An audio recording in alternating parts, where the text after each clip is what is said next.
नमस्कार. मी रसिका तुमच्या सगळ्यांचं पुन्हा एकदा खूप मनापासून स्वागत करते आहे किचनवाली स्टोरी या आपल्या यूट्यूब चॅनलमध्ये. आता थंडीचे दिवस चालू झालेत, मग बाजारात हे असे छोटे छोटेसे बटाटे मिळायला लागतात. मग यापासून आपण अगदी पंजाबी स्टाईल आणि ढाब्यावरती मिळतात असे दम आलू करणार आहोत.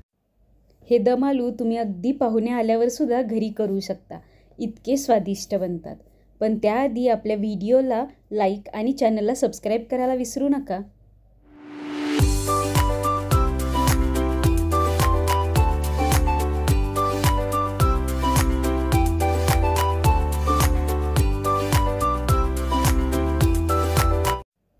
तर सगळ्यात आधी दम आलू करण्यासाठी मी असे छोटे बटाटे साधारणतः अर्धा किलो घेतलेले आहेत. अर्धा किलोमध्ये हे जवळपास 20 ते 25 इतके बसतात. आता या सगळ्या बटाट्यांच्या मी साली काढून पाण्यामध्ये ठेवलेले आहेत. आता हे सगळे जे बटाटे आहेत यांना आपण फोकच्या साह्याने छिद्र पाडून घेऊयात. अशी छिद्र पाडल्यामुळे आपण जी काही ग्रेव्ही करणार आहोत ती या बटाट्यांमध्ये आतपर्यंत मुरली जाते. त्यामुळे ही स्टेप अजिबातही स्किप करू नका.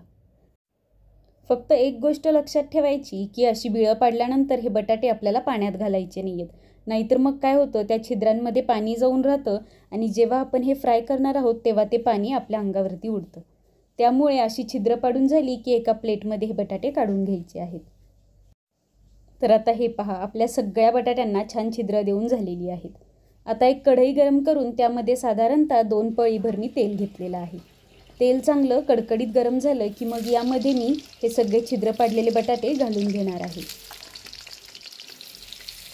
हे बटाटे आपल्याला तेलामध्ये 2 ते 3 मिनिटं छान गोल्डन ब्राऊन रंगावरती फ्राय करून घ्यायचे आहेत.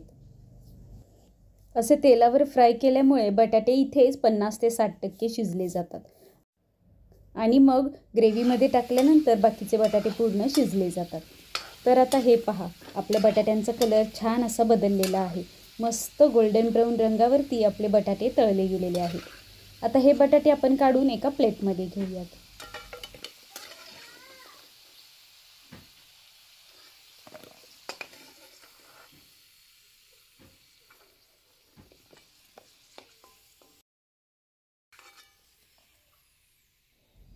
हे पहा, सगळे बटाटे छान असे फ्राय झालेले आहेत. आता याच कढईमध्ये या तेलात आपल्याला 1 चमचाभर जिरं घालून घ्यायचं आहे. आता जिरं छान तडतडलं की मग यामध्ये 1 तमालपत्र घालूयात. तसेच 1 दालचिनीचा तुकडा, 2 हिरव्या वेलची, 3 ते 4 लवंग आणि 3 ते 4 मिरी देखील यामध्येच घालून घेणार आहे. आता एक मोठ्या साईजचा कांदा उभा स्लाइस करून मी तोही यामध्ये घालून घेतलेला आहे. आता कांदासुद्धा मस्त 2 ते 3 मिनिटं गोल्डन ब्राऊन रंगावरती आपल्याला यामध्ये परतून घ्यायचा आहे. आता 2 ते 3 मिनिटानंतर कांद्याचा कलर छानपैकी बदलायला लागला की मग यामध्ये 5 ते 6 लसणाच्या पाकळ्या, 2 इंच आलं आणि 2 हिरव्या मिरच्या मध्ये तोडून मी घातलेल्या आहेत. आता हे सुद्धा त्याचा कच्चेपणा जाईपर्यंत आपल्याला तेलामध्ये 1-1.5 मिनिटं चांगलं परतून घ्यायचं आहे. जेव्हा आलं लसूण छान परतलं जातं आणि त्याचा कच्चेपणा निघून जातो त्यावेळेस आपल्याला त्यामध्ये एक पिकलेला टोमॅटो उभा चिरून घालायचा आहे. आता टोमॅटो घातल्यानंतर हा टोमॅटो 1-1.5 मिनिटं आपल्याला चांगला शिजवून घ्यायचा आहे. टोमॅटो छान मऊसर असा शिजला की मग आपण हे सगळे जे जिन्नस आहेत ते एका प्लेटमध्ये काढून घेऊयात. आज आपण जो दम आलू करतोय तो अगदी पंजाबी स्टाईलने करतोय, पण काश्मीरी स्टाईल दम आलूसुद्धा खूपच स्वादिष्ट लागतो. फक्त त्यामध्ये कांदा आणि लसूण वापरलं जात नाही, तर काही स्पायसेस वापरूनच तो काश्मीरी दम आलू बनवला जातो. तर आता आपला हा सगळा मसाला छानपैकी परतून झालेला आहे. आता तो आपण काढून एका प्लेटमध्ये घेऊयात. आता हे जे कांदा, आलं, लसूण आणि टोमॅटो आहे ते छानपैकी आपण थंड करून घेतलेले आहे. यामधलं आता तमालपत्राचं पान आपण काढूयात आणि हे सगळे जे जिन्नस आहेत ते एका मिक्सरच्या छोट्या भांड्यामध्ये काढून घेऊयात. आता या कांद्यामध्ये आपल्याला अगदी थोडंसं पाणी घालून याची एकदम फाईन स्मूथ अशी पेस्ट करून घ्यायची आहे. तर हे पहा, अशा पद्धतीने एकदम स्मूथ अशी आपली पेस्ट तयार झालेली आहे. आता लगेचच आपण मगाशी जी कढई ठेवली होती त्यामध्ये थोडंसं तेलही राहिलं होतं. तेल अगदीच थोडंसं वाटत असेल तर तुम्ही थोडंसं तेल आणखी त्यामध्ये वाढवून घेऊ शकता. आता या तेलामध्ये आपण जी पेस्ट केलेली आहे ती सगळी पेस्ट आपण घालून घेऊयात आणि या तेलामध्ये ही प्युरी आपल्याला 2 ते 3 मिनटं छान परतून घ्यायची आहे.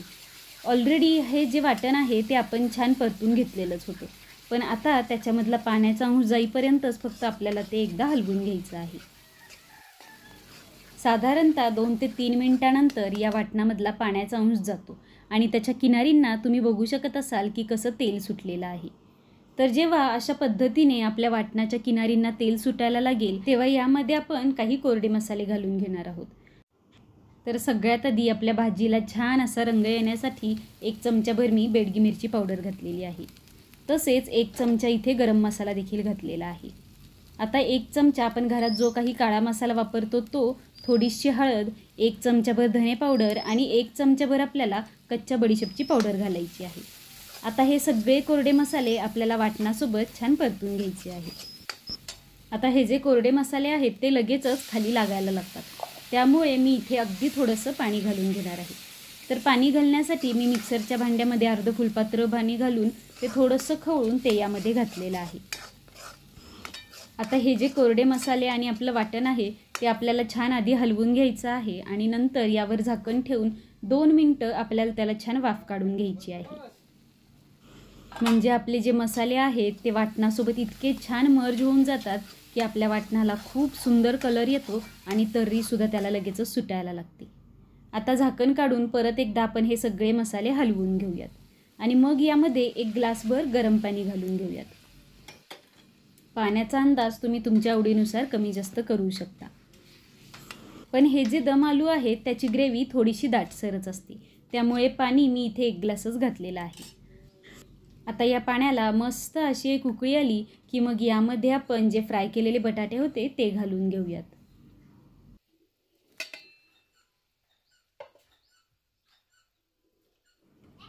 आता यामध्येच बारीक चिरलेली हिरवी कोथिंबीरही घालूयात आणि हलवून घेऊयात.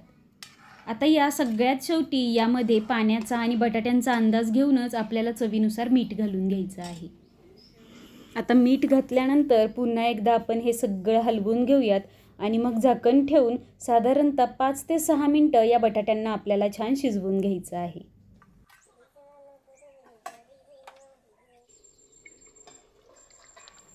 आणि आता झाकण काढून पाहूयात आपण. तर हे पहा काय सुंदर आपले हे दम आलू दिसत आहेत. वा, एकदम छान त्याला कलरही आलेला आहे आणि मऊसर असे आपले बटाटे शिजले देखील आहेत.